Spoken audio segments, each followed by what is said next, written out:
Let's get going, guys. After almost a 2-year wait, 20 months to be exact, the great Jon Jones was back in competition. Jones defended his UFC heavyweight title, finishing the fight with a spinning back kick.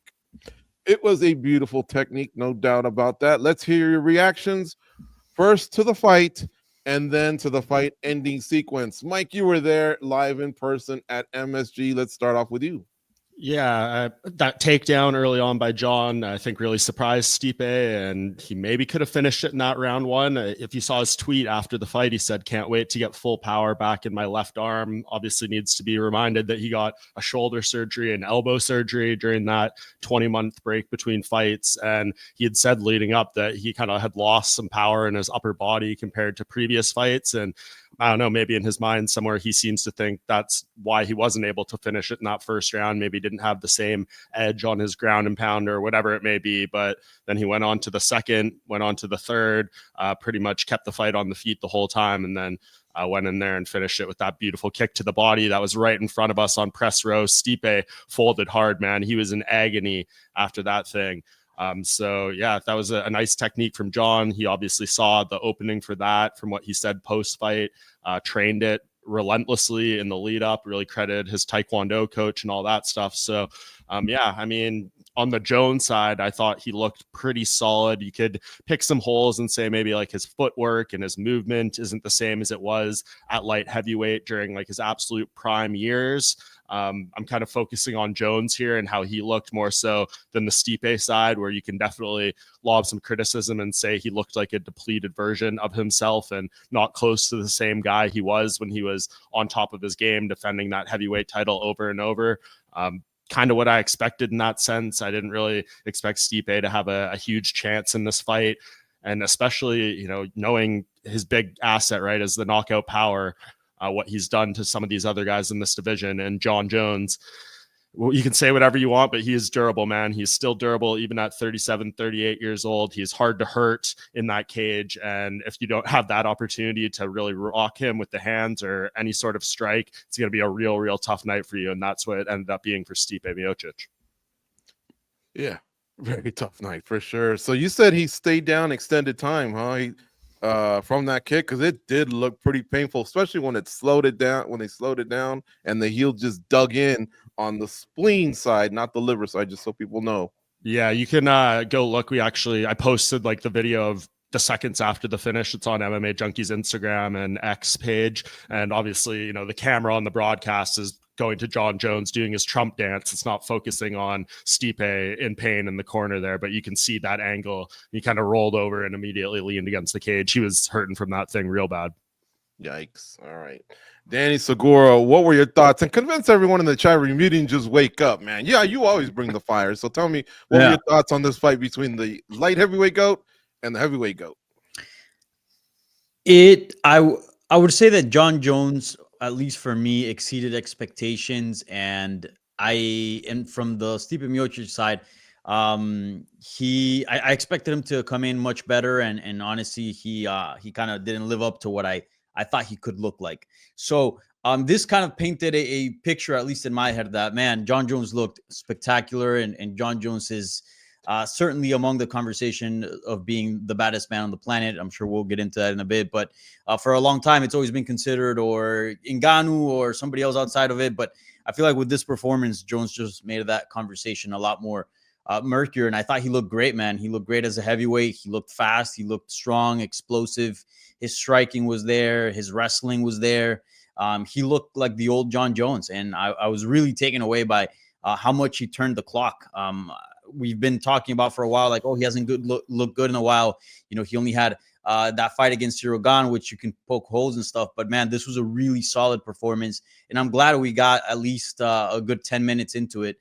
So we got to see like kind of the complete package. So, yeah, man, Jon Jones is a bad dude. He is the greatest to ever do it. And yeah, I hope he sticks around because he's certainly a top talent today in the heavyweight division.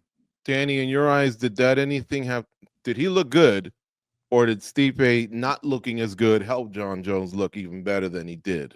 I think it's a combination of both. I thought that Miocic was really going to come in and sort of exceed expectations. And I thought that maybe Jon Jones a lot was being made of his past and, you know, his history and statistics and all that, which is fine. Obviously, like, he's certainly a historic figure, but I thought maybe people were in for a surprise given that, you know, he was coming off a few surgeries, hadn't fought in a while. But yeah, I think the combination of Stipe not really looking as great and Jon Jones probably exceeding many people's expectations, I think that put on a performance that just was a perfect night for him. And he even said it himself, if he retires, like, what a way to go out. And I agree, man. There's very few like happy endings in this sport, and this would definitely be one of them if he were to walk away. But selfishly, as a fan, I'd like to see him stick around. Mm-hmm. Goes, how about you, man? Your reaction to the fight? It's been about 36 hours since we did the watch along, and thank you all for tuning in. But what do you think, man, now that you've kind of digested the press conferences and all the social media? Well, I think, like, say what you will about Jon Jones, but what he did Saturday night was tremendous, especially in the big scheme of things, right? It's pretty damn impressive. And Stipe, despite his age, the wear and tear, you know, coming off a long layoff like that, he gave you everything he had. I thought we had ourselves a fight. I thought it was entertaining, right? Whether it was the right fight, that's up for debate always. But the two guys showed up and they did their best. They fought, and it was somewhat entertaining. I thought Jon Jones looked a lot better than I thought he would. And to Stipe's credit, I actually thought he had a little bit more fight left in him than what I had thought going into the fight. But that's just what Jon Jones does, right? He finds a way to win. He gives you his best. He's entertaining along the way. Nice little dance that he's doing there. So overall, I think, you know, the card, it wasn't delivering until the very end, but I think it was a nice way to go out. And maybe Mike can speak on this, but the fans walking out of the arena, I think probably felt a little better because of those last two fights. Yeah, is that true, Mike? Because it was a lackluster card. Let's face it, man. At least that's my opinion.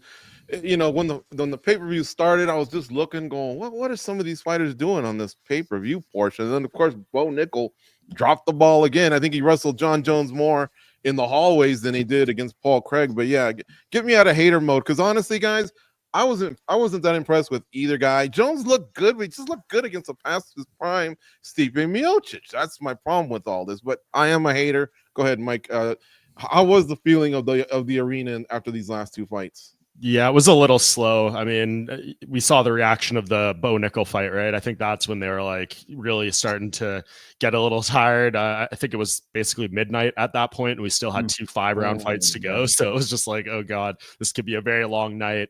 And yeah, if you kind of looked right on that main card, all the fights had fairly lopsided betting odds, right? And the fights didn't actually come out in practice. When you look at that on paper, you're like, okay, we might get some like highlight reel finishes. We might get some great performances. And I mean, there was some good performances, but yeah, there wasn't those definitive finishes or anything like that. So yeah, I think you kind of hit the nail on the head. That really saved the show. Charles Oliveira and his performance, that 5th round moment by Michael Chandler, and then the main event, Jon Jones finishing that fight. If we had got like what the fight looked like in round 2 and 3 for the remainder of the fight till a decision, I think we're having a different conversation about Jon Jones and all this stuff. But yeah, for him to go out there, land, I think, the 6th spinning back kick to the body finish in UFC history.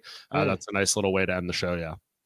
Okay, guys, what about, we know that Jones, you know, all of his stats, right? Undefeated, at least in our eyes. Light heavyweight GOAT, title defenses, the numbers of titles that he's had, all that stuff. But at this moment in time, is he the baddest man on the planet, knowing full well that about a month ago, Francis Ngannou, who we all used to hail as the baddest man on the planet, he beat Renan Ferreira. And then, of course, Tom Aspinall walks amongst all these men. He's a pretty badass right now. Who's the baddest man on the planet, Danny? Such a tough question to answer at this point in time. I do still think that the most skilled and sort of the best heavyweight out there is Tom Aspinall, but he just doesn't have the track record that Jon Jones or Francis Ngannou carries. So I think right now, if you want to give that label to somebody, you have to give it to an undisputed champion per se. I know that John's title is definitely disputed, but still not an interim champion. So I think it's got to be between Jones and Ngannou. Unfortunately, I don't think we're going to get an answer to that. But man, it's such a tough one. Like, all respect to Renan Ferreira, but like defeating Stipe Miocic, even at 42, just sounds better, just carries a little bit more weight. So, man, I just don't know if I can answer that. I rarely sit on the fence in these shows, but I really don't know if I could answer that. All right, goes. How about you, man? Who's the baddest man on the planet at this moment? You know this is what Dana White is after when he lauds all that praise on Jon Jones. Go ahead.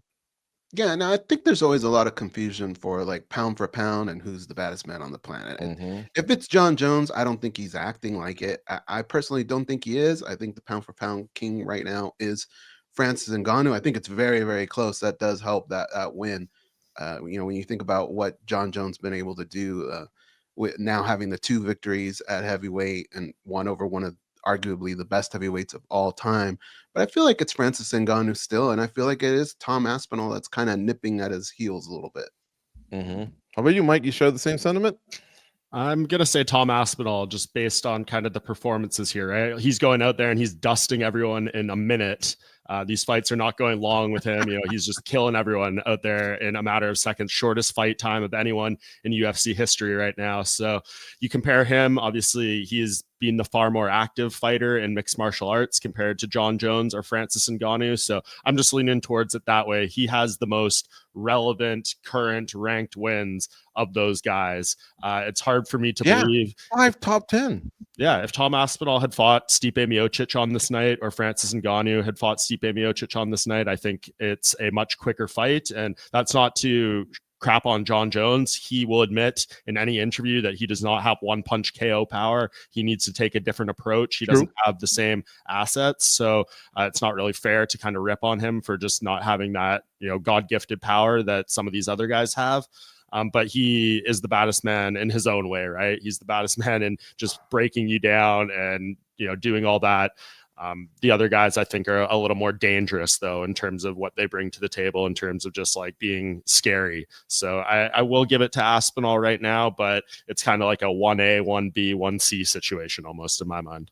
Yeah. I got to say, though, Mike, you said that that Francis Ngannou was the baddest man on the planet after his win over Fajeda. So wondering like what changed, because for me, I had said Tom Aspinall, and after thinking about it, I think the conversation for me at least has gotten tougher. So I'm wondering like what has changed for you. Yeah, I think it's just kind of seeing how this fight played out and kind of looking in my mind and seeing, like what would have happened if these other guys were fighting the different competition. And it's all fictional, obviously. It's even right. What does baddest man on the planet even mean? It's more fictional than pound for pound or anything like that in my mind. So I don't know, like maybe it is just recency bias, even though Tom didn't fight and these other 2 guys did, and you're still putting him ahead. But yeah, I mean, as I said, it's very close. It's one of those things that can kind of change on the fly. But yeah, I'm just thinking if you put Tom in the cage with Renan Ferreira on that night or with Stipe Miocic on that night, I think even though both guys got finishes, Tom probably does it in a more destructive and violent fashion. Yeah, and guys, even though he didn't fight recently, I mean, I guess July was recent. I just am an admirer of Aspinall, what he did to Curtis Blades so quick, and what he did to Sergey Pavlovich so quick. And like Mike said, I don't think one fight's ended outside of the first round. Some of them don't even get outside the first minute. He's really 7-0 because of that TKO loss, which was due to injury. So he hasn't even lost in the UFC. He's lost outside the UFC, but not even in the UFC. And again, it's not Ngannou's fault who he has to fight, but I think Renan Fajeda was a pretty decent opponent. And he disposed of him pretty quick. He used his wrestling in that one. And then Jon Jones, he's got his talents.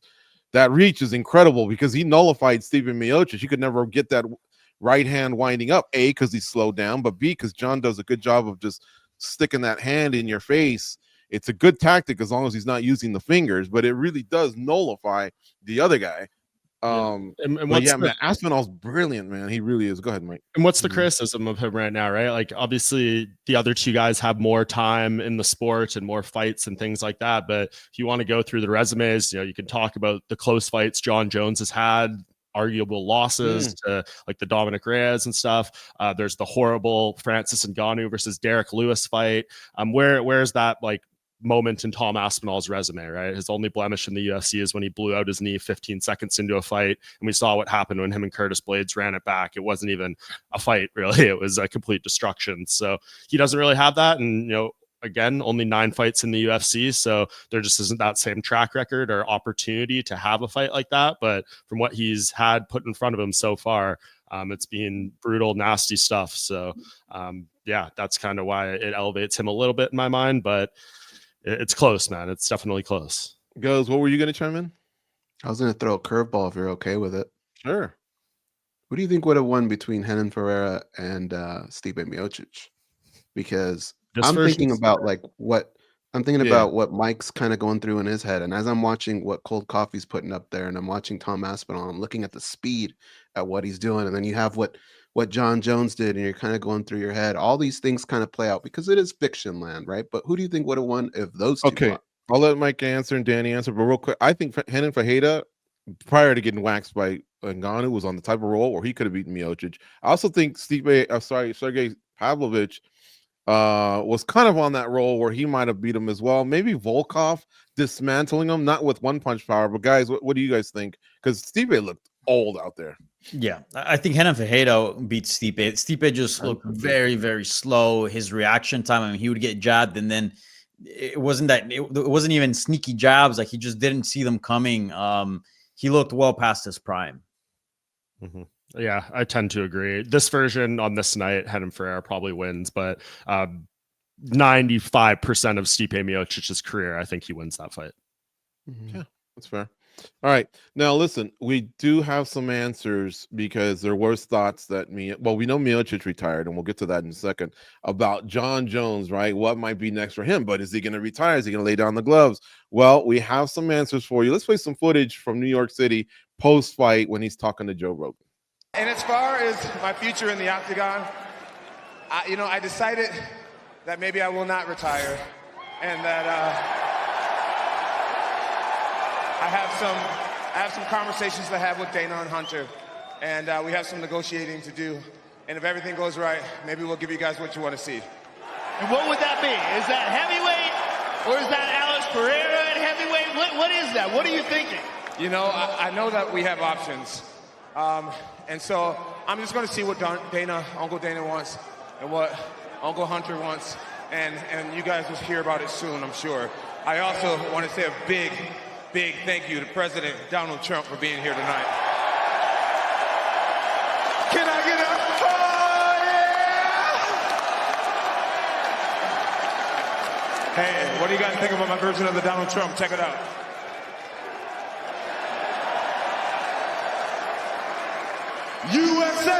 USA, let's go.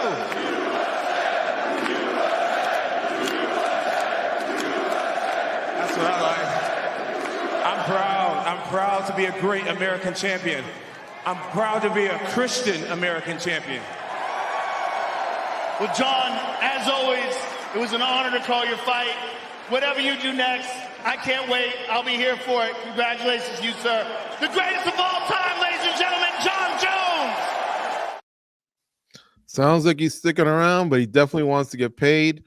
And I think, let's just jump to the queue here. Mike, clarify me if I'm not wrong. He said Dana White is open to making the Aspinall fight, and I think he's seeing the numbers. This could be a massive fight. And then apparently he might be open to Jones versus Pereira, which is what Jones wanted, but it's got to go through Aspinall. Does that sound right? Yeah, pretty much. I don't think he said he wants to make Aspinall versus Jones. He said he is going to make it, and it's going to be the biggest fight in heavyweight history, and even said it might be the biggest fight in UFC history, period, which is obviously a bold thing. But yeah, Dana is setting the table for this. I'm sure we'll get into it a little more, but the way he spoke at that post-fight press conference about a Jones versus Aspinall fight from Dana White's side, he really is almost kind of backing himself into a corner, right? If we don't get this fight, it's going to be a bad look for the UFC after they failed to make Jones versus Ngannou. I kind of wrote this in my post-fight column. Dana said like his two big mistakes or things that like failures maybe as UFC president were not signing Fedor Emelianenko and not making Jones versus Ngannou. So those are both in the heavyweight division, of course. And if you kind of have a third fumble with this fight, I think we really got to start asking questions about like, how damaged has the potential history of the heavyweight division been by the inability to get some of these marquee fights and names done? Mm-hmm. All right, so goes. We know some more info. And by the way, I'm not here to plug things. It's not my job, but because it's relevant, check out Tom Aspinall's YouTube channel. I thought he did a great job, man. It was really interesting. I think it'll make him more interesting to you if you're looking for new fighters to be fans of. But he discusses that post-fight, Hunter and Dana White go into a meeting, and apparently it's with Jones, and then later on he goes into a meeting with Aspinall. He says big announcements coming soon, so this thing might be moving a lot faster than we think. But Goes, where would you like to see this fight if it goes down? Jolly old England, Las Vegas? I ain't waiting one whole year until they go back to Madison Square Garden, but take it from here. Yeah, no, I mean, England would be fantastic. I don't think Jon Jones goes there. I think it's got to be here in Las Vegas. I think that would probably be the spot to do it. Although you better put that Secret Service on Jon Jones just to make sure he's okay. But I thought what Jon Jones said was actually pretty brilliant. And it's kind of alluding to what Mike pointed out there. Like, he kind of put everything on the UFC, right? His verbiage, like, I'll do it, but I need to get paid. And the UFC is kind of in that position where they don't want to be the guys that are. I think they bit off more than they could chew because they don't want to be the guys that didn't make this big fight happen. Right now, if Jon Jones serious about what he's saying, maybe if he can get that ridiculous money, maybe he would do it. In post fight, it seemed like he just wasn't very interested in it. But the UFC, they kind of dropped the ball there with Francis Ngannou, right? Do you want to be responsible for doing that again? And I think Dana went so hard in on this is the fight that has to happen that now he's stuck. It comes down to really what are Jon Jones' demands? How ridiculous are they going to be? Because it's not just about this fight, right? It's other fighters. They're going to come up and say, how come you're doing this? How come you're doing that? I think that's why they didn't do the Francis Ngannou fight. But how many times are you going to be able to do that, right? Do you really want to be responsible for not putting this big fight together? We always hear him talk about boxing and how Pacquiao and Floyd happened way too late. Like, we don't want to be that, what we get over there in boxing. He's in a tough spot. He's in a pickle. And I feel like Jon Jones helped put him there too.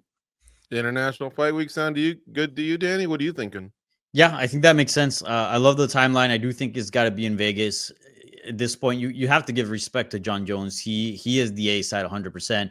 And I think he's on point when he said after the fight on the post-fight press conference that he lives just fine without Tom Aspinall. He can retire and he's still considered the greatest of all time. Tom Aspinall needs him. So you have to go to Vegas for this one.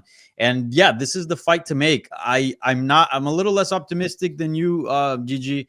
I don't know. Just John just didn't seem like he was too into it at the post-fight press conference, but maybe that's just public negotiating. I do think this fight happens, but it really seems like he's set on the Alex Pereira fight, and that's all he wants. So you think the Aspinall Jones fight could fall apart then? Oh yeah, I think so. Oh wow. Okay. Wow. I'm a little more optimistic. I do think they are going to find a way to make this happen. I mean, if you're Dana White and you have said endlessly, Jon Jones is the greatest fighter ever. He's the pound for pound. He's this, he's that. He's the best person to ever compete in any combat sport ever. And this proved it. Then you got to pay him as such. If it's $30 million, then you got to pay him the $30 million, whatever it is. If he is so great and this fight needs to happen the way you say it does, then you have to pay the man as such. Does anyone here think the UFC can afford it? Maybe they don't want to set precedents. Maybe they don't want to go that deep in the pockets, but it's time. If you really feel that Jon Jones is that amazing, that he's done all this for the sport, then compensate him and such. He deserves it. Dig into your pockets unlike you ever have before and make this fight happen. I don't think Tom Aspinall is going to be the one that would hold up this fight saying, I need some ridiculous price tag. I think he'd maybe be willing to go a little lower than he would otherwise just to get Jones in a cage with him. And then all the upside comes after that with maybe a potential rematch or all this different stuff. But pay Jon Jones, give him what he deserves and make this fight happen. Yeah, because I think they've underpaid him all of his life. And second of all, he's missed the prime years where he could have been really, really cashing big checks by doing this whole, I'm just going to give up this other title and buff up for heavyweight. And then these reported payouts of Tyson, Jake Paul, Francis Ngannou. What really scares me, guys, is this fight could take place in Riyadh, Saudi Arabia, not Las Vegas. And that would be a bummer because I want to see it here in Las Vegas. But hey, real quick before we move on to the next topic, little respect towards Miocic. Yeah, I know he said he didn't look good, but this guy's had the best UFC heavyweight career I've witnessed with 4 title defenses and the run that he went on. I think it was 2016, man. He had quite a year. He went to Brazil and won the title, in enemy territory against Fabricio Verdum. And of course, that one year, I don't know if you guys remember, I think the Indians made it to the World Series and the Cavs won. So I mean, this guy helped be part of that resurgence for, or whatever you want to call it, for the city of Cleveland. But any quick thoughts there goes on Stipe Miocic? Well, I mean, obviously, I hate to see him go out this way, but I hope he's remembered as one of the best to ever do it, because he is. I hope he's remembered as a great ambassador for the sport, a good role model for others, and he's definitely Hall of Fame first ballot, right? Oh, for sure. Yeah. 1-1 against Ngannou, won the trilogy against Daniel Cormier, 4 title defenses. Incredible. Yeah, we can't judge him on this one. Danny Segura, any quick thoughts on Stipe Miocic? Well, yeah, no, he's one of the greatest to ever do it. Sad to see him go in that fashion, but I'm sure he got paid for this one. So, yeah, it's been time, and all the best to Stipe and whatever comes next in his career. Yeah, we don't have time to discuss it right now, but I'm wondering if Miocic was underpaid all these years. How about you, Mike? Quick thoughts on Miocic's career? They're all underpaid is the correct answer. But yes, I'm glad he at least got this platform. He got to fight a fellow all-time great in Jones in this arena, not going out in the apex, being knocked out by Francis Ngannou. So I know there's been some chats or comments in the chat there about, we wish he got like the send-off video we've seen some of these get. I wish they had that prepared. It's unfortunate it didn't happen, but you saw the praise on social media. There's been some other stuff put out by the UFC, and he will get his day of recognition when he is inducted in the UFC Hall of Fame, which is inevitable. Yeah, and hopefully it's next year. Let's just get it done.